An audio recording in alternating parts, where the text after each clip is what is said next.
একের পর এক রেকর্ড ভাঙা যেন তার নিত্যদিনের অভ্যাস। আর এবার সেই ইতিহাসে যুক্ত হলো নতুন এক স্বর্ণালী অধ্যায়।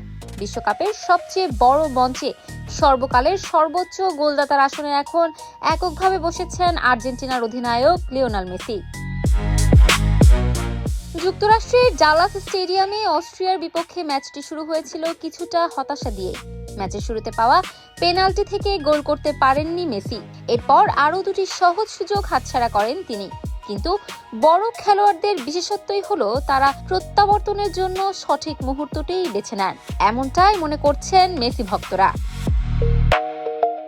প্রথমার্ধ শেষ হওয়ার 6 মিনিট আগে দুর্দান্ত এক গোলে সব আক্ষেপ দূর করেন আর্জেন্টাইন মহাতারকা। আর সেই গোলেই তৈরি হয় নতুন ইতিহাস। বিশ্বকাপে মেসির গোল সংখ্যা পৌঁছে যায় 18-তে। ফলে তিনি পেছনে ফেলেন জার্মান কিংবদন্তি মিরোস্লাভ ক্লোসাকে, যার বিশ্বকাপ গোল ছিল 16টি।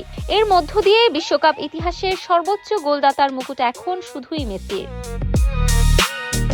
তাছাড়া শুধু এই রেকর্ডই নয়, সাম্প্রতিক সময়ে দুর্দান্ত ছন্দে রয়েছেন 8 বারের ব্যালন ডি'অর জয়ী এই ফুটবলার। এর আগে আলজেরিয়ার বিপক্ষে হ্যাট্রিক করে তিনি বিশ্বকাপের সবচেয়ে বয়স্ক হ্যাট্রিককারীর কীর্তিও গড়েছিলেন। সেটি ছিল তার ক্যারিয়ারের 61তম হ্যাট্রিক।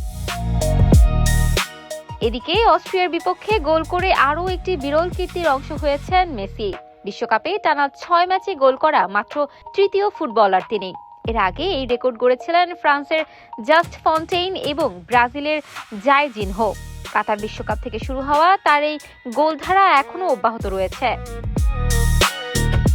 39 বছর বয়সেও মেসি দুর্দান্ত পারফরমেন্স উপহার দিচ্ছেন বিশ্বকাপের মঞ্চে। সময়ের সঙ্গে ফিকে হওয়ার বদলে তিনি আরও উজ্জ্বল হয়ে পরিণত হয়েছেন। বিশ্বকাপের সবচেয়ে বড় মঞ্চে নতুন ইতিহাস লিখে তিনি আবারও প্রমাণ করলেন রেকর্ড ভাঙার জন্য যেন জন্ম হয়েছে লিওনেল মেসির। ইফাত আর আইরিন, ক্যাম্পাস টাইমস।